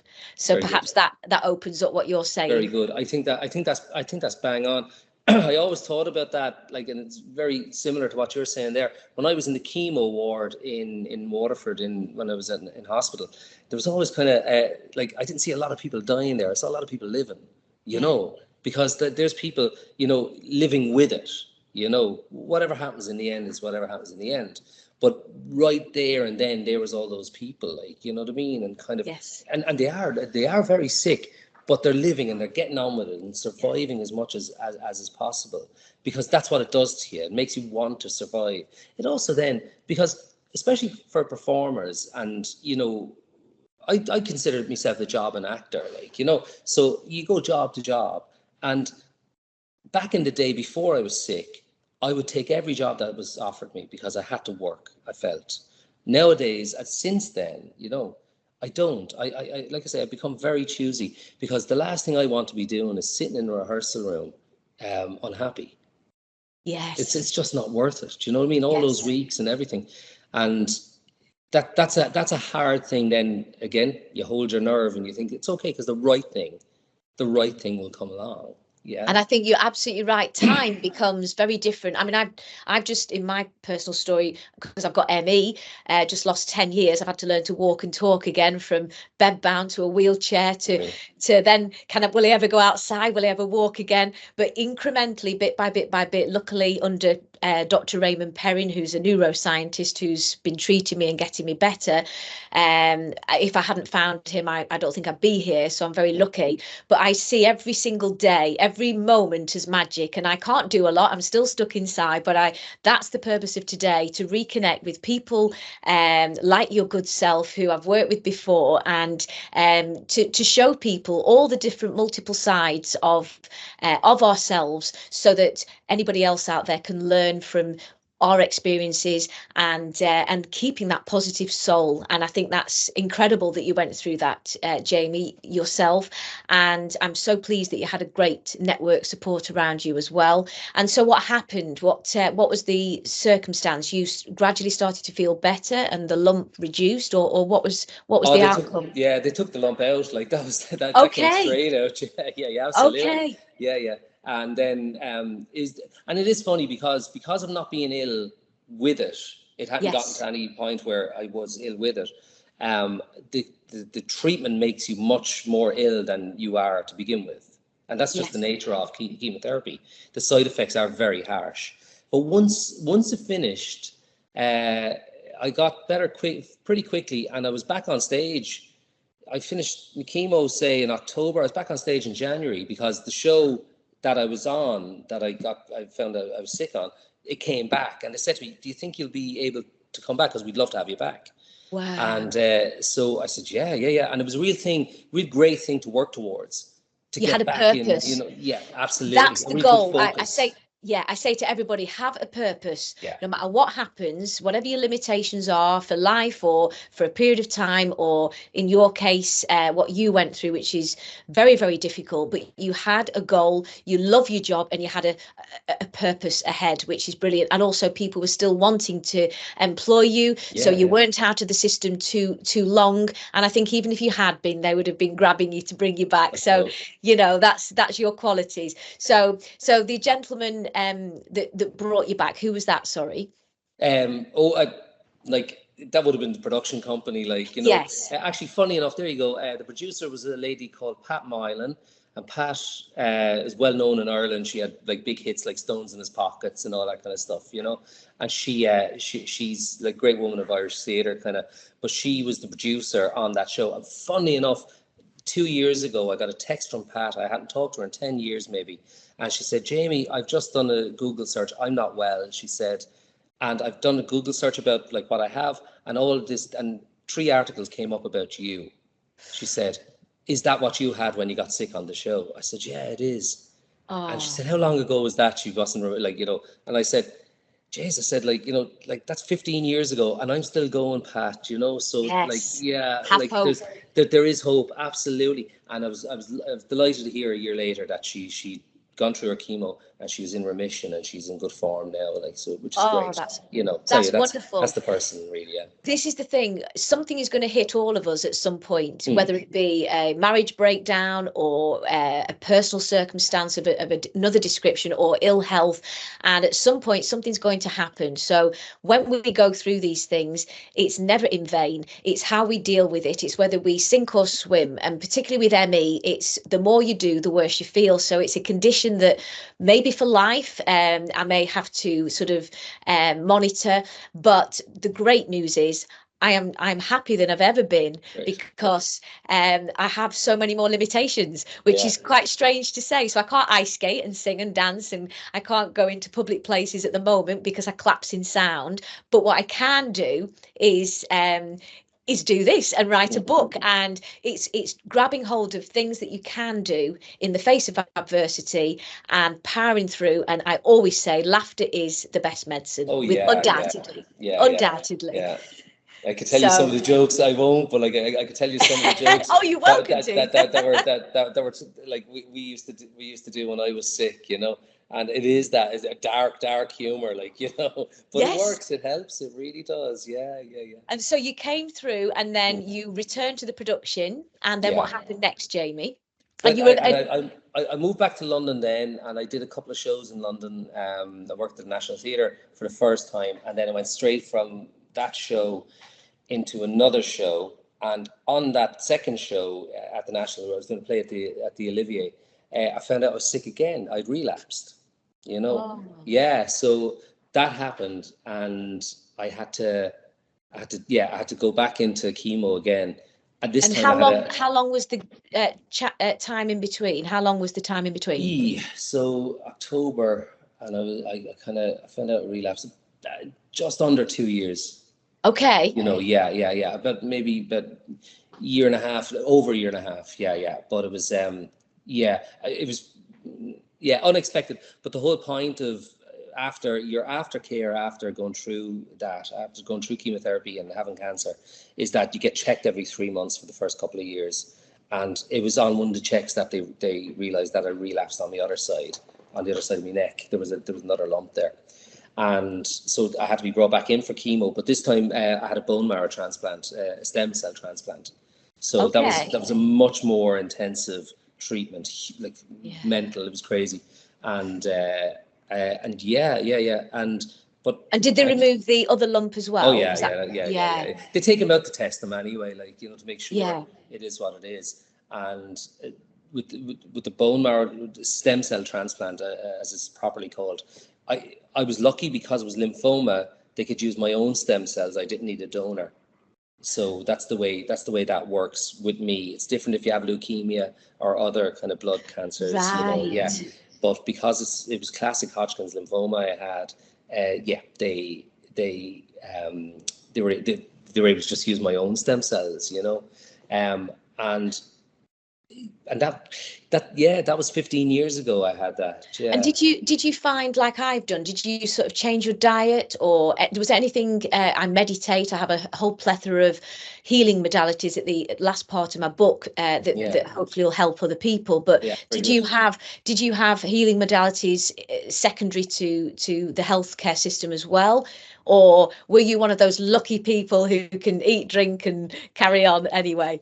Oh, I don't know. Like I do remember saying to a nurse when I was getting chemo one time, I said, like, maybe I should talk to a nutritionist, or something, maybe, like, because what I'm going through, I should really eat well, shouldn't I? And what the nurse said was, look, with what you're going through, if you want a bag of chips, have a bag of chips. Is that what she said? That's what she said, yeah. Which is really sweet. But then I took her at her word, and I ate too many chips, to be honest. And what about emotionally as well? Obviously you had your family with you. For anybody that is going through this today as well, what about emotionally, Jamie? Because that, I'm sure, would be an enormous gift to others. How do you feel emotionally you coped? Was there anything particular that kept you going? Obviously you love your career, so do I, and that was always my goal ahead. But is there anything you can tell anybody that is going through that would help with emotional support, perhaps. Yeah, it's interesting. I did an interview while I was sick about something, and I was just talking about like my career up to that point and all the rest, a bit like this, fine. It was for radio, and then about being sick, talking about that, because I talk about it a lot because I think it is important.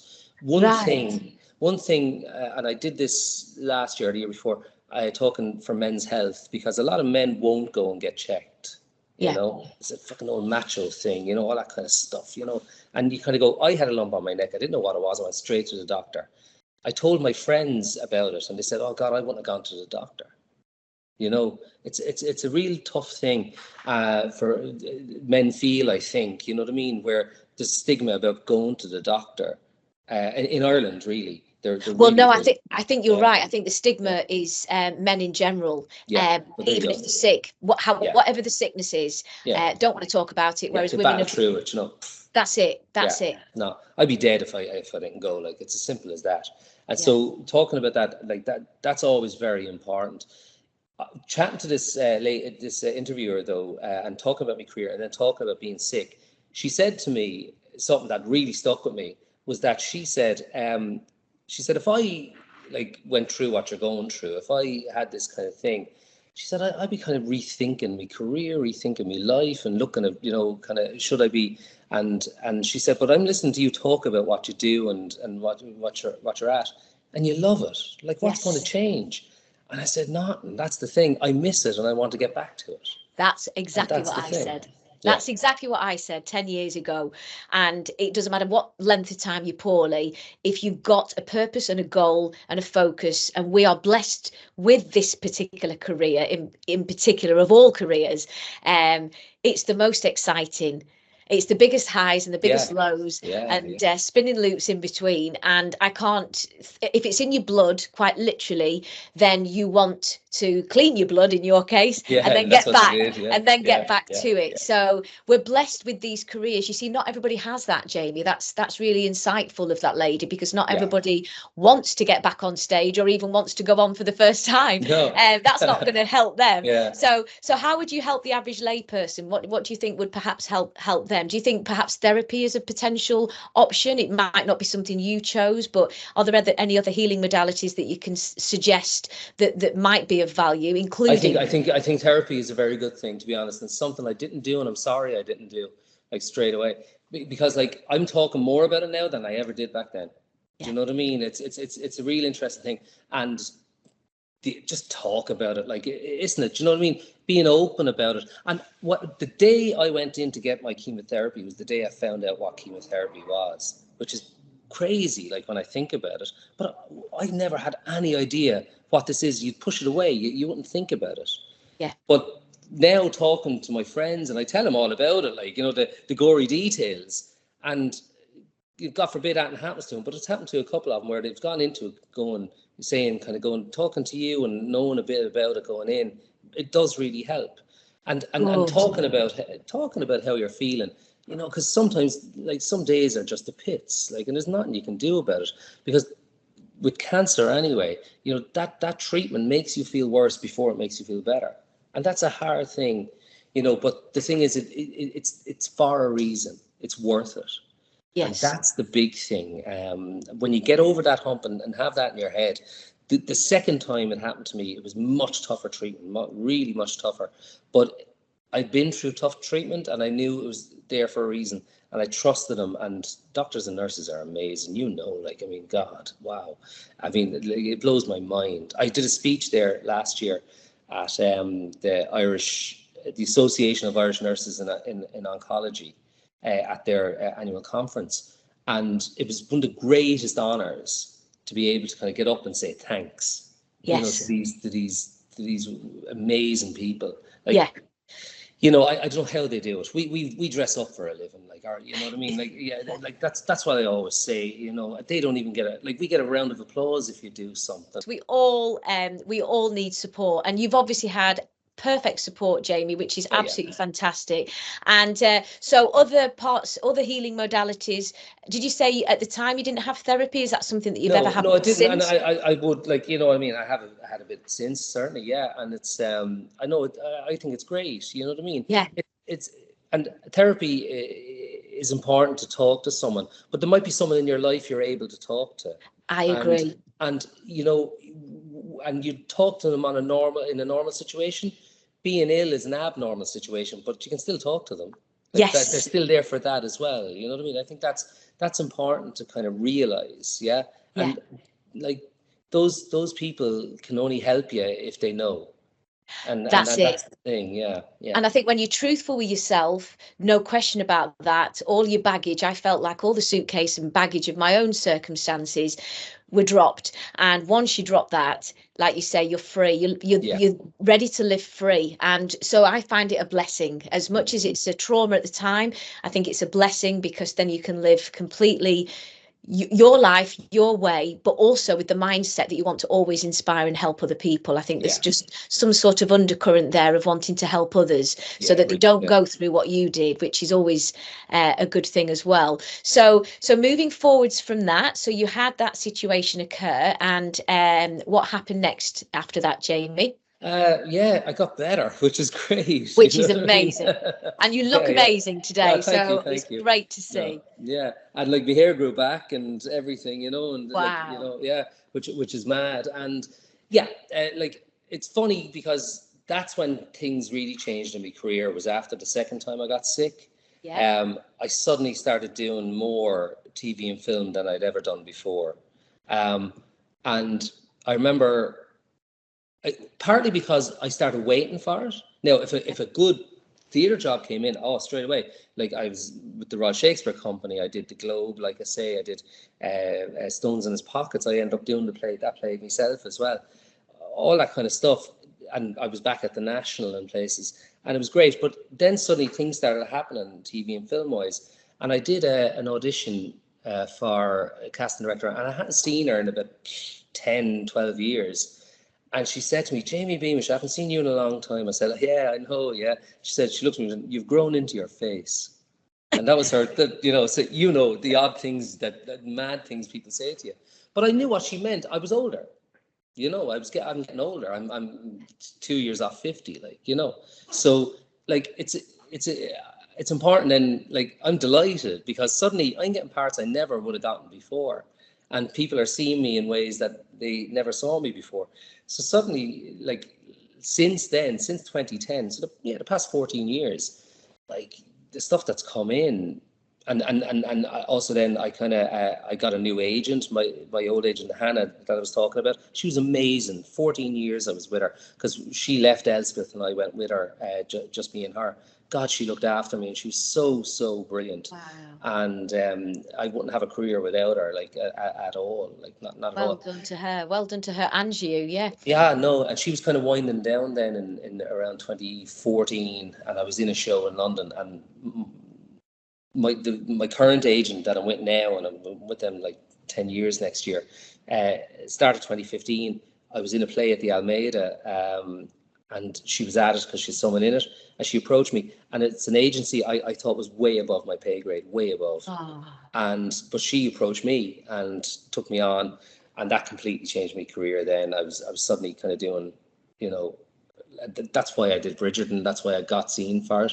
Derry Brilliant. Girls, all that kind of stuff. You know, it was, yeah. And It was. how did that go? So take us back to your audition, your casting for Bridgerton. What Oh happened yeah. there, Okay. Jamie? Yeah. Because So this is incredible work. I mean, as I say, you're so humble in the way and your manner as well. But this is incredible work, and you know, all credit to you. You kept going. You faced adversity. yeah.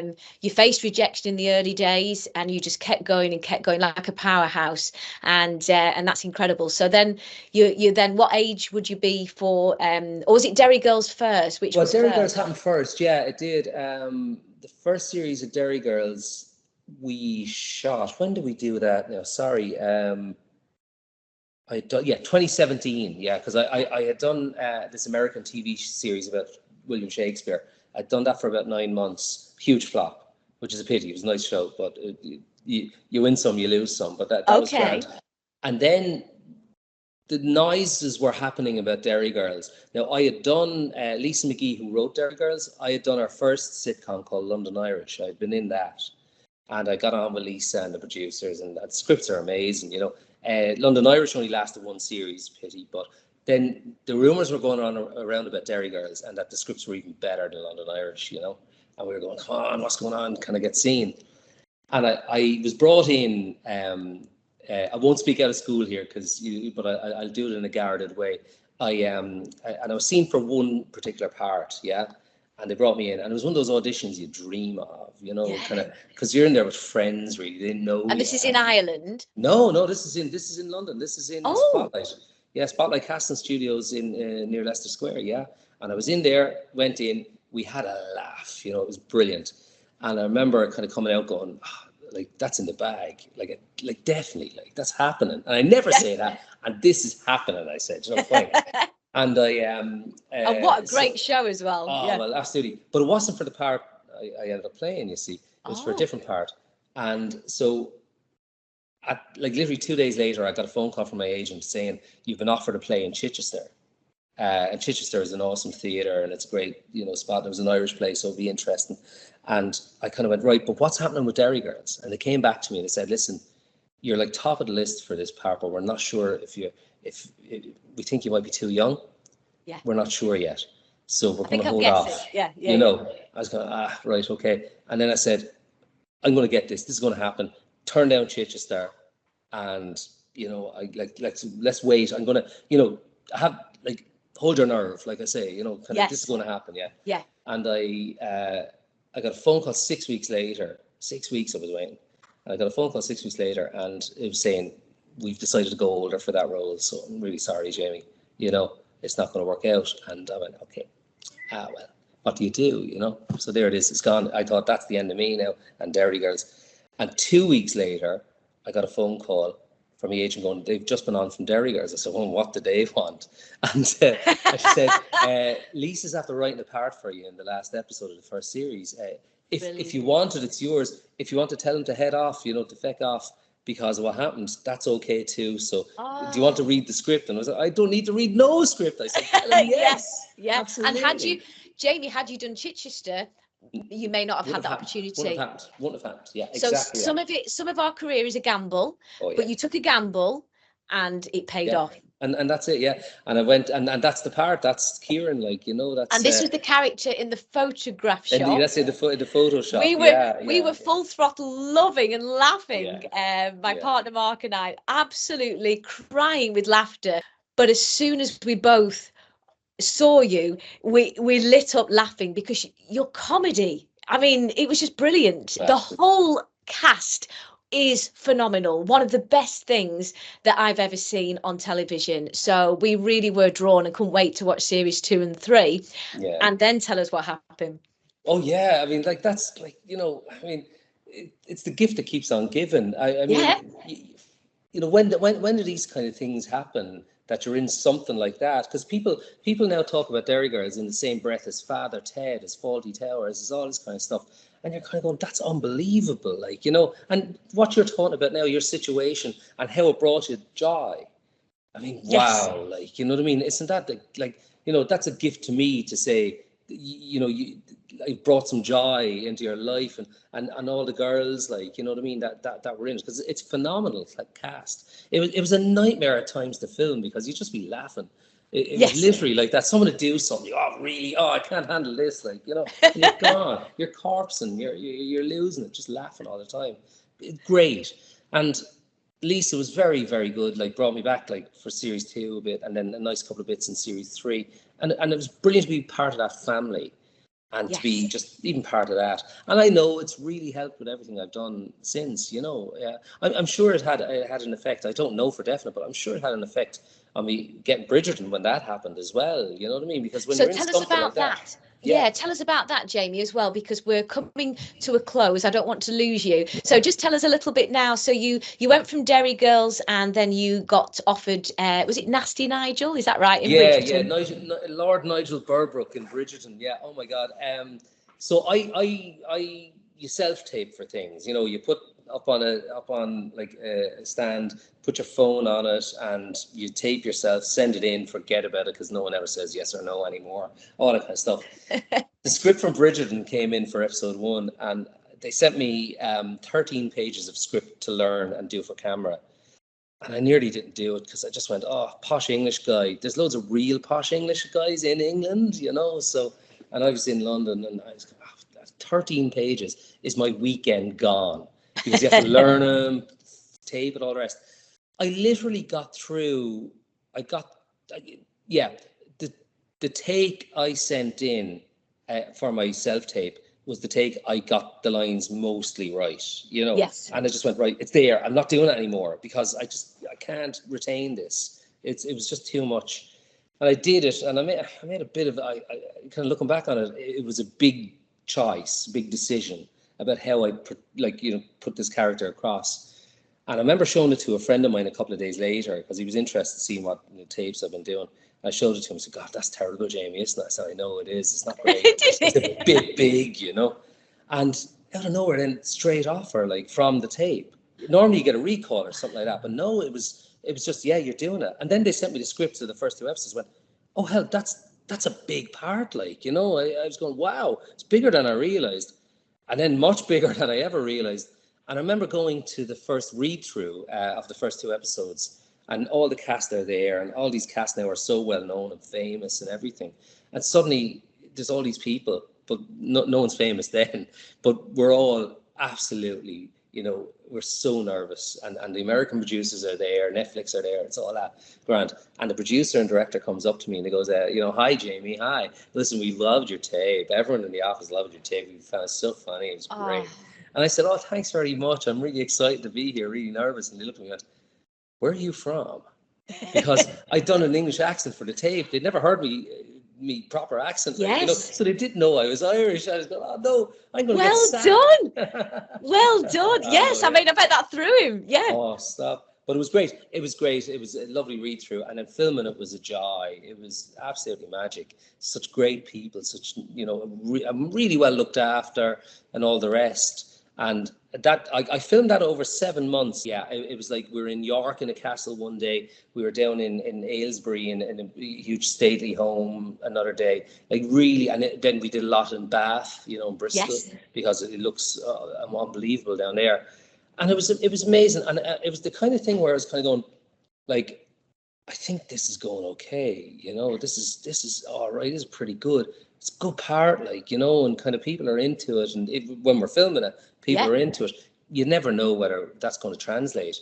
And then then it came out, and we didn't expect what happened to happen at all. Huge. Like, huge. It was phenomenal. It became a phenomenon. Yeah. Now, that was helped by it being right in the middle of a big lockdown, Christmas Day, all the rest. But it's a good show. It's really well made, and people are suddenly into it. And I'm playing the villain. I got called every name under the sun online. It was brilliant. I loved it. Like, you know what I mean? I was kind of going, this is great crack. And the gas thing is that like the 3rd series is airing at the moment.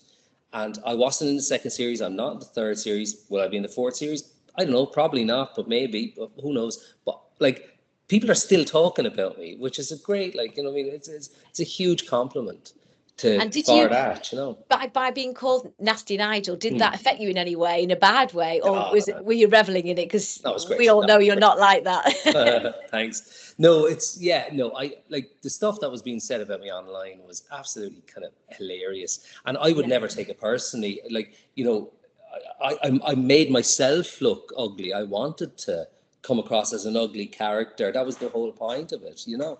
And like all that, I would never take it personally. It's always they're talking about the character, like, you know what I mean? Yeah, and the way they did me up and everything, you know. I don't feel like I look like that normally, you know. No, you don't. No. Thank you.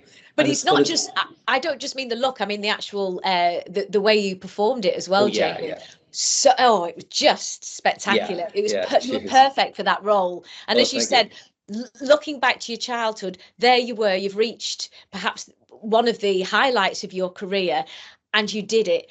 And today we've looked back on so much wealth of performance, and you know, your life story is just incredible, Jamie, and I'm so honoured and pleased that you've been able to share that with us today. And what I want to say today is, though, moving forwards, is there anything that's in the pipeline ahead? You've now just moved back to London before we finish. You've just landed in London. You've got yourself a place to stay, so you're ready now for any and all opportunities ahead, I'm sure. And is there anything in the pipeline for you ahead, Jamie? Oh, well, there's a few bits and pieces, like, you know what I mean? I'm always kind of, I have my finger in a few pies. I have two things that will come out by the end of the year. That's great. But like I say, I'm a jobbing actor. You know, I wait for the next call. If there's any directors or producers watching, gets a job. Like, you know what I mean? I'm around.